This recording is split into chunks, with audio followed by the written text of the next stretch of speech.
रंबा मालिकेच्या आजच्या भागामध्ये आपण पाहणार आहोत. सगळेजण प्रेस कॉन्फरन्स मध्ये मीटिंग करिता बसलेले असतात आणि तेव्हाच आता अण्णासाहेब एक मोठी घोषणा करणार असतात. त्यामुळेच त्यांनी रमा आणि साईला सुद्धा तिथं बोलवून घेतलेलं असतं. तर अण्णासाहेबांनी आता जे काही शिक्षक असतात त्यांचं कौतुक केलेलं असतं, कारण त्यांना आता पूर्णपणे खात्री पटलेली असते की व्यवस्थितपणे तुम्ही हे सगळं कामकाज केलेलं आहे. खरं तर रमाची अशी इच्छा होती की हे जे कन्सेप्ट तिने ठेवलं होतं की मुलांना आणि पालकांना जवळ आणण्याचं, त्यामुळे ते तर आता शक्य झालेलं आहे. पण तुम्हा सगळ्यांना अजून एक खुशखबर द्यायची आहे, ती म्हणजे लवकरच साई आणि त्याचसोबत तुमच्या आरके मॅडम लग्न बंधनात अडकणार आहेत. इतके वर्ष ते दोघही जण सोबत होते, एकमेकांना डेट करत होते, पण आता त्यांच्या लग्नाची तारीख फिक्स झालेली आहे असं देखील आता म्हटलं जातं. आणि जेव्हा आता हे सगळं काही म्हटलं जातं ना, तेव्हा मात्र आता रमाला जबरदस्त असा धक्का बसतो. तर दुसरीकडे अक्षयने सुद्धा आता इथे सगळं ऐकलेलं असतं, म्हणजे साईज आणि रमाच्या ज्या काही लग्नाबद्दल सांगितलं जातं हे आता अक्षयने ऐकलेलं असतं. तर अक्षयला हे ऐकून जबरदस्त असा त्रास होतो.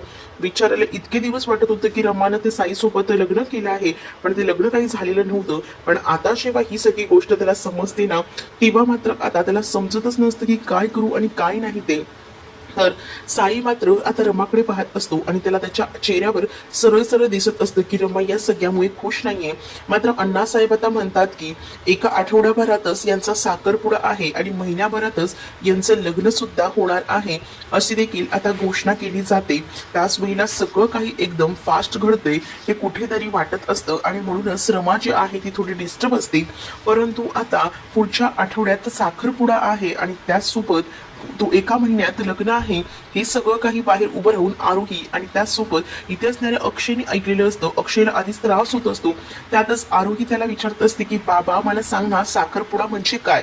तर इकडे मात्र आता इरावतीने ती पेपरात न्यूज वाचलेली असते आणि म्हणूनच इरावतीचं डोकं मात्र सटकलेलं असतं. तिला कळत नसतं की काय करावं आणि ती त्याच विचारत असते. आणि तेवढ्यातच तिथं तारा आणि पार्थ येतात. तर तारा जी आहे ती आता काही पैसे मागत असते आणि ती म्हणत असते की मला जरा ऑनलाईन शॉपिंग करायची आहे, काही ड्रेसेस घ्यायचे आहेत, तर मला पैसे देशील का असं बोलून ती इरावतीकडे पैसे मागत असते. इरावती आधीच खूप जास्त भडकलेली असते आणि ती म्हणत असते की स्वतःची आई इथून गेली आहे, तिला तिचं काही पडलेलं नाहीये, स्वतःचं तेवढं बघते ती. तुझा कधी विचार केलाय का आजपर्यंत, ते सुद्धा तुला सांभाळलंय ना, इथून पुढे काही मागायला यायचं नाही, तुला 1 रुपया सुद्धा मी देणार नाही असं देखील ठणकावून आता सांगितलेलं असतं.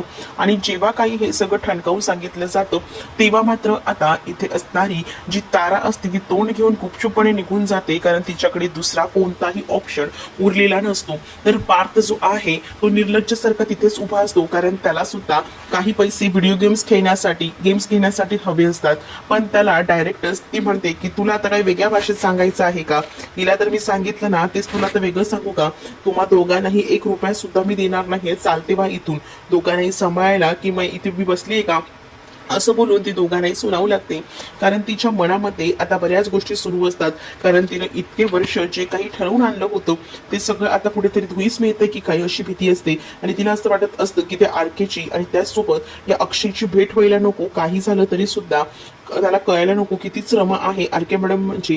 तोपर्यंत त्याच्या आधीच मला काहीतरी करावं लागेल, म्हणजेच अक्षयच्या आयुष्यात कोणती तरी मुलगी आणावी लागेल जेणेकरून अक्षय त्या मुलीमध्ये रमेल असं डोक्यामध्ये त्या इरावतीचा विचार सुरू असतो. आणि त्याचमुळे आता ती विचार करू लागते की काय करावं लागेल, कोणाला आणावं लागेल, यासाठी तिचे प्रयत्न जे आहे ते आता सुरू असतात. तर दुसरीकडे मात्र आता इरावती म्हणत असते की पण ही रमा जी आहे ती आता या कर्णिकांकडे कशी गेली. तर तिथे आता डोक्याला हात लावून इरावती बसलेली असते. तेवढ्यातच तिथे आरोही आणि अक्षय येतात. आरोही आणि अक्षय जेव्हा तिथे येतात ना, तेव्हा मात्र आता आरोहीला ट्रॉफी मिळालेली असते, म्हणून आरोही खूप जास्त खुश असते. आणि आरोही धावत पळत तिथे येते आणि सांगू लागते की ही बघ इरावती आजी, मी आणि बाबा मॅरेथॉन स्पर्धेत धावलो ना, तर तिथे मला ही ट्रॉफी मिळाली आहे. आणि तुला माहिती का, बाबाला यायला उशीर झाला ना, मग तिथे ना त्या आरके मॅडम होत्या, त्या सुद्धा माझ्यासोबत धावल्या. म्हणूनच ना मी ही स्पर्धा जिंकली आणि सगळीच जण ना आम्हाला फॅमिली म्हणत होते, पण मी त्या आरके मॅडमना एवढे दिवस आई म्हणत होते ना, पण मी त्यांची नंतर माफी मागितली आणि त्यांना सांगितलं की नाही, इथून पुढे मी तुम्हाला आई म्हणणार नाही. हे सगळं काही इरावती जेव्हा ऐकते ना तेव्हा मात्र तिचा मनस्ताप होत असतो. दुसरीकडे मात्र अक्षय या सगळ्या टेन्शन मध्ये असतो आणि त्यातच तो आता पाणी पित असतो आणि जेव्हा आता तो पाणी पित असतो ना तेव्हा मात्र त्याला खूप जास्त असा त्रास होत असतो, पण तो कोणालाही तो त्रास सांगू शकत नसतो. दुसरीकडे इरावतीला सुद्धा ही ट्रॉफी बघून खूप जास्त त्रास होत असतो. ती सुद्धा आता विचार करत असते की हे सगळ्या काही काय गोष्टी घडून आलेल्या आहेत, म्हणजेच हे सगळं काही विचित्रच घडलं आहे. तर इरावती फक्त आता कॉंग्रॅच्युलेशन्स म्हणते आणि तिकडनं रागारागाने निघून जाते. आणि जेव्हा आता ती रागारागाने निघून गेलेली असते तेव्हा मात्र आता हातातून सगळंच निसटल्यासारखं इरावतीला वाटत असतं आणि ती तिकडनं जाते. जेव्हा आता ती तिकडनं निघून जाते ना तेव्हा मात्र आता जे रमाकांत काका असतात ते पाहत राहतात आणि म्हणतात की आता हिला काय झालं, हे असं काय वागते ही, असं बोलून त्यानं आता डोक्याला हात लावून घेतलेला असतो. दुसरीकडे अक्षयला सुद्धा खूप जास्त त्रास होत असतो. अक्षय जो आहे तो त्याच गोष्टीचा विचार करत असतो आणि अक्षयकडे सुद्धा आता रमाकांत काकांचं लक्ष असतं. अक्षय अचानकपणे तिकडनं निघून जातो ना म्हणून रमाकांत काका देखील धक्क्यात असतात आणि ते सुद्धा आता लगेचच तिकडे जायला निघतात. तर दुसरीकडे आता रमाजी असते, ती मात्र म्हणत असते की अण्णासाहेबांना तुम्हाला इतकी काय घाई होती की तुम्ही हे सगळं काही डिक्लेअर केलं, हे सगळं काही नंतर सुद्धा बोललोच असतो ना आपण, एवढी घाई नव्हतीच मुळात, असं देखील ती म्हणत असते. पण त्याच वेळेला अण्णासाहेब म्हणत असतात की अजून किती दिवस थांबायचं आहे, बरेच दिवस थांबलो ना आपण, आता आणखीन काही दिवस मी थांबणार नाहीये, कारण खूप झालं, खूप सहन केलं, पण आता नाही. कारण तुला माहितीये का, या सगळ्या गोष्टी माझ्या मनासारख्या व्हाव्या असं मला खूप दिवसापासून वाटत होतं. म्हणजेच मला नेहमीच वाटायचं की तुझं सगळं चांगलं व्हावं आणि त्यासोबत तुलाही माहितीये ना, हा साई गेली 7 वर्ष तुझ्यासाठी थांबलाय आणि आता तू जर असं वागत राहिलीस तर कसं चालेल, असं देखील आता ते म्हणत असतात. तर दुसरीकडे मात्र रमाला ते हे देखील म्हणतात की मला या सगळ्या कठीण प्रसंगातून तुम्हीच बाहेर काढले, माझं असं कोण होतं नव्हतं ना, पण तुम्ही दोघांनी त्यावेळेला मला आसरा दिलात, म्हणून मी या जगात आहे. मग मला जोपर्यंत मी या जगात आहे ना तोपर्यंत तुम्हा दोघांना एकत्र येताना पाहायचं आहे. रमा, जुन्या भूतकाळात एवढे दिवस रमून बसू नको, नवीन आयुष्याची सुद्धा सुरुवात करायला हवी आणि त्याचा विचार करायला हवा. आणि म्हणूनच मी तुला सांगतोय की या सगळ्या गोष्टी ज्या आहेत ना त्या अडकून ठेवू नकोस, यामध्ये राहू नकोस, तू बाहेर पड, तू साईचा विचार कर. मला बाकी काही माहीत नाही, या आठवड्यामध्ये तुमचा साखरपुडाही होईल आणि या महिन्याभरात तुमच्या दोघांचं लग्नही होईल, यामध्ये मला कोणतेही चेंजेस करावेशी वाटत नाहीयेत, असं देखील आता डायरेक्टली त्यांनी सांगितलेलं असतं. आणि जेव्हा या सगळ्या गोष्टी आता अण्णासाहेब सांगू लागतात तेव्हा मात्र साई आणि रमा हे दोघंही जण काहीच बोलू शकत नसतात, कारण रमाकडे सुद्धा बोलायची कोणतीही संधी राहिलेली नसते. सगळं जर अण्णाने ठरवलेलं असलं तर अण्णांना सुद्धा कसं नाराज करायचं हे सुद्धा तिच्या डोक्यात विचार सुरू असतात. पण आताच तिच्या आयुष्यात कुठेतरी अक्षय आणि त्याचसोबत आरोही पुन्हा आलेली आहे हे सुद्धा रमा सांगू शकत नसते, कारण अण्णासाहेबांचा आनंद हा तिच्या डोळ्यात तिला दिसत असतो. आणि म्हणूनच ती विचार करते की नाही, आता अण्णासाहेबांना सांगून परत मी त्यांना डिस्टर्ब करणार नाहीये, असं सुद्धा मनापासून ती ठरवते आणि ती आता शांत राहते. तर दुसरीकडे मात्र आता अण्णासाहेब जे असतात ते म्हणत असतात की झालं ना, मला आता तुमच्या लोकांचं काही ऐकायचं नाहीये. म्हणजेच मला असं वाटतं की ज्या काही गोष्टी झाल्या आहेत त्याच गोष्टी धरून राहायच्या नाही, आपण त्या दुसऱ्या काही गोष्टींचा सुद्धा विचार करायला हवा. त्याच गोष्टींमध्ये अडकून राहिला तर प्रॉब्लेम होऊ शकतो, असं देखील आता म्हटलं जातं. त्यावर आता साई सुद्धा तयार झालेला असतो आणि साई म्हणत असतो की मला म्हणणं पटतंय, पण कुठेतरी साईला सुद्धा वाटत असतं की या सगळ्यासाठी जी आपली रमा आहे ती मनापासून तयार नाही आहे. तर इकडे मात्र आता एक मुलगी जी असते, जिची मालिकेत नवीन एंट्री झालेली असते, ती मात्र काही गोरगरिबांना अन्न देण्याचं काम करत असते. खरं तर ती सोशल वर्कर आहे हेच ती आता सगळ्यांना दाखवत असते आणि तिनं तिथे एका गरीब म्हातारीला मदत केलेली असते, पाणी दिलेलं असतं आणि त्यामुळेच आता तिथे असणारे सगळेजण खुश होतात. परंतु ती सोशल वर्कर आहे पण व्हिडिओ बनवण्यासाठी असा भोळेपणाचा साळसूटपणा आणण्याचा आव करत असते. तर तिथे मात्र हे सगळं काही इरावती बघत असते. इरावती आपल्या मोबाईलमध्ये त्या मुलीचा व्हिडिओ शूट करते. ती मुलगी म्हणत असते की दाखव कसा आला आहे व्हिडिओ, आणि त्याच वेळेला तिचा असणारा मॅनेजर जो आहे तो तिला व्हिडिओ दाखवत असतो. आणि जेव्हा ती व्हिडिओ बघते ना तेव्हा ती म्हणते की एकदम परफेक्ट व्हिडिओ आलेला आहे, पण पहिल्यांदा सॅनिटायझर दे. शी काही विचित्र विचित्र माणसं असतात, कशी ती होती, तिला हात लावायचं सुद्धा माझ्या जीवावर येत होतं, पण काय करणार, या व्हिडिओसाठी मला हे सगळं करावं लागलं. आणि असं बोलून ती हातावर सॅनिटायझर टाकून घेते आणि त्यानंतर मोबाईलमधला व्हिडिओ बघते. मोबाईलमधला व्हिडिओ बघितल्यावरती म्हणते की एकदम परफेक्ट व्हिडिओ काढलेला आहे, आता माझं कामच झालं, म्हणजेच आता मला व्ह्यूज आणि लाईक्स येतील. आणि हे सगळं काही तिनं व्ह्यूज लाईक्स मिळवण्यासाठी केलेलं असतं आणि हे सगळं काही इरावतीने आपल्या मोबाईलमध्ये व्हिडिओ बनवून कैद केलेलं असतं. तर दुसरीकडे इरावती म्हणते की चला, अक्षयच्या आयुष्यात येणारा हुकूमी एक कामाला भेटला आहे, हीच माझ्या कामी येऊ शकते, आता हिला ब्लू टिक सुद्धा मीच मिळवून देईन, असं देखील आता इरावती म्हणते. कारण इरावतीला माहिती आहे की हिच्या इथं काम आपल्याला कोणीच करू शकत नाही आणि म्हणूनच इरावती डायरेक्ट तिथे जाते आणि म्हणते की सोशल वर्कर आहात का तुम्ही, उच्च, पण आता तुम्ही जे काही केलं ना ते मी बघितलं. त्याबरोबर आता ती खूप जास्त घाबरते. ती म्हणत असते कशाबद्दल बोलताय, तर इरावती म्हणते की तुम्ही जो काही आता व्हिडिओ शूट केला ना त्याबद्दल बोलते. तुम्ही व्हिडिओ शूट केल्यानंतर जे काही वाक्य बोललात ना ते सगळं काही माझ्या मोबाईलमध्ये आहे. मग तुम्हाला वाटतंय का माझी हेल्प करावी, माझं जर तुमच्याकडे काम आहे, पण जर तुम्हाला वाटत असेल तर तुम्ही ते करू शकता. हा, कारण तुमच्यावर काही जबरदस्ती नाही आहे, पण तुमचा तो व्हिडिओ माझ्याकडे आहे, जर तुम्ही नाही म्हणालात तर मग तो व्हिडिओ तेवढा व्हायरल करता येईल ना, म्हणजे कसं एकदम लोकांना सुद्धा कळायला हवं ना. असं काहीसं इरावती बोलून तिला ब्लॅकमेल करत असते. आणि त्याच वेळेला इरावती म्हणते की बघ, विचार कर, तुला जर माझ्यासोबत काम करायचं असेल तर, आणि स्वतःचं कार्ड वगैरे जी काही आहे ती इरावती त्या बोलीला देते आणि म्हणते की बघ, लवकर विचार करायला मला सांग, नाही तर तो व्हिडिओ जो आहे तो तसं मला व्हायरल करायला. त्यामुळे ती मुलगी जी आहे ती खूप जास्त घाबरलेली असते.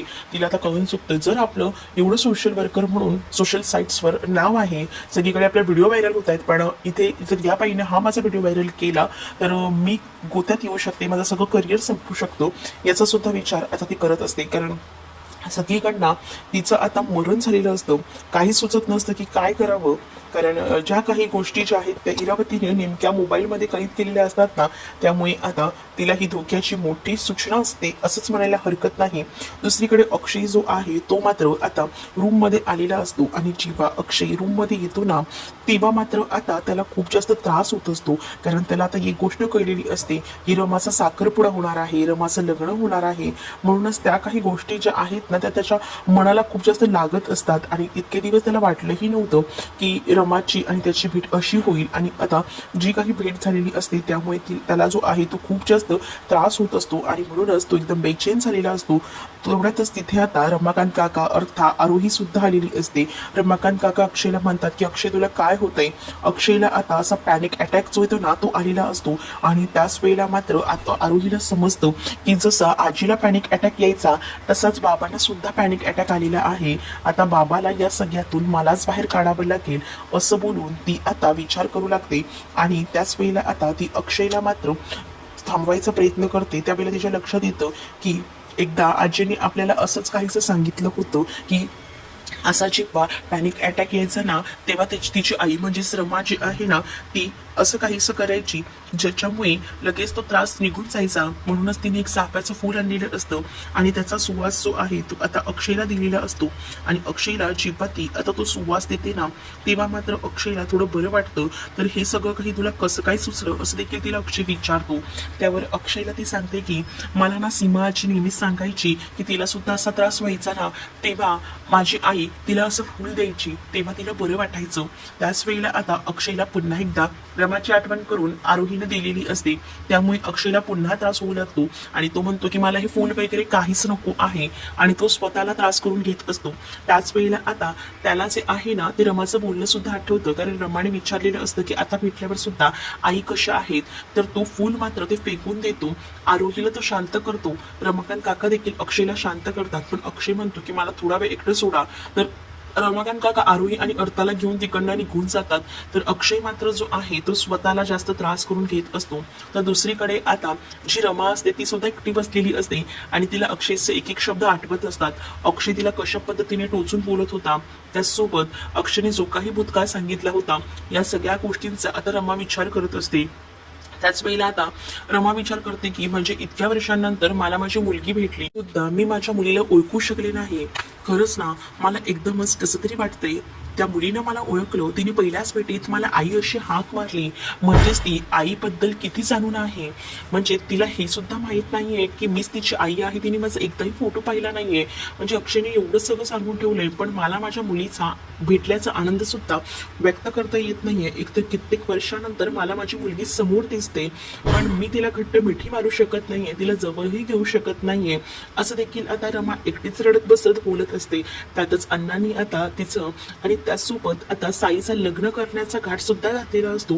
त्यामुळे रमा जी आहे ती कुठेतरी डिस्टर्ब असते आणि त्यामुळेच ती आता विचार करत असते की काय करू. म्हणजेच तिला कळत नसतं की एकीकडे लग्न एकीकडे मुलगी हे दोन्ही एकत्र तिला सापडलेलं असतं. पण आता तिला कोणता पर्याय निवडायचा हे मात्र कळत नसतं. कारण इतक्या वर्षानंतर आता आरोही आणि अक्षय तिला पुन्हा भेटलेले असतात आणि तेव्हाच इथे अण्णांनी सुद्धा तिच्या लग्नाची आणि त्यासोबत साईच्या साखरपुड्याची घोषणा केलेली असते. त्यामुळे मनातून आता रमा खूप जास्त खचलेली असते. रमाला कळत नसतं की आता काय करावं आणि त्यामुळेच आता रमाला या सगळ्यातून बाहेर पडण्यासाठी मात्र ती आता विचार करत असते. तिच्या डोक्यात बऱ्याच गोष्टी सुरू असतात, पण कुठून मार्ग काढायचा कळत नसतं. दुसरीकडे आरोही जी आहे ती सकाळी उठलेली असते आणि डोळे बंद करतच चालत असते. तेवढ्यातच राणी तिला थांबवते. राणी म्हणत असते की काय झाले. तर आरोही म्हणते की तुला माहितीये ना, मला डोळे उघडल्या आधी बाबाला बघायचं असतं. बाबा कुठे आहे मी त्याला शोधत आले. तर इकडे मात्र अक्षय आता हॉलमध्ये झोपलेला असतो आणि तिथं राणी आणि आरोही येतात. अक्षयला राणी उठवत असते आणि म्हणत असते की दादा ही बघ ही आली आहे आणि डोळे सुद्धा उघडत नाहीये, हिला पहिल्यांदा तुम्हाला बघायचं आहे. तर अक्षय सुद्धा तिच्याकडे पाहून हसतो. तर आता राणीला अक्षयचे डोळे लाल दिसतात. राणी सुद्धा अक्षयला विचारते की डोळे लाल कसे दादा तुमचे, पण अक्षय काहीच बोलत नाही. दुसरीकडे आरोही म्हणते की बाबा तू उठलायस का, मला तुलाच पहिल्यांदा पाहायचं आहे. तर त्याच वेळेला आता अक्षय तिला गुदगुदल्या करतो. त्याबरोबर ती डोळे उघडते. तर अक्षयला जेव्हा ती पहिल्यांदा पाहते तेव्हा तिला आनंद होतो. तर दुसरीकडे मात्र आता अक्षय म्हणत असतो की चल आता ना सगळं काही फ्रेश करायला हवं, आवरायला हवं, तुला सुद्धा स्कूलला जायचे, मला सुद्धा कामाला जायचे. तर त्याच वेळेला आरोहीला सुद्धा अक्षयचे डोळे लाल दिसतात. ती त्याला विचारते काय झालं बाबा, तू रात्रभर झोपला नाहीयेस का. अक्षय म्हणतो की नाही का बाळा, झोपलं होतो. तुला असं का वाटतंय, सांग ना मला, तू रडत होतास का रात्री. असं देखील आरोही जी आहे ती अक्षयला विचारते. अक्षय म्हणतो नाही ग बाळा, असं काही सुद्धा नाहीये, तुला काहीतरी गैरसमज होतोय. पण चल आता आपल्याला आवरायला हवं, आधीच खूप उशीर झाला आहे, मग स्कूलला जायला लेट होतो. चल तुलाही फ्रेश करतो, मीही स्वतः फ्रेश होतो. असं आता अक्षय जो आहे तो आरोहीला सांगतो आणि त्यानंतर आता स्वतः आधी फ्रेश व्हायला रूम मध्ये निघून जातो. तर आरोही मात्र आता विचार करत असते आणि आरोहीला समजत नसतं. आरोही आता राणीला म्हणत असते की खरंच ना बाबाला कसला तरी त्रास होतोय, पण बाबा सांगत नाहीये, काय होत असेल बाबाला, आणि बाबाला सुद्धा आईची आठवण येत असेल का. असं बोलून आता ती राणी समोर आपलं मन जे आहे ते व्यक्त करत असते. तुम्हाला हा व्हिडिओ आवडला असेल तर लाईक करा, शेअर करा आणि चॅनलला सबस्क्राईब करा. बेल नोटिफिकेशन ऑल वर सेट करा, जेणेकरून सगळ्या नव्या व्हिडिओंच्या अपडेट्स तुम्हाला मिळतील. तुमच्या प्रतिक्रिया आणि कमेंट्स नक्की कळवा.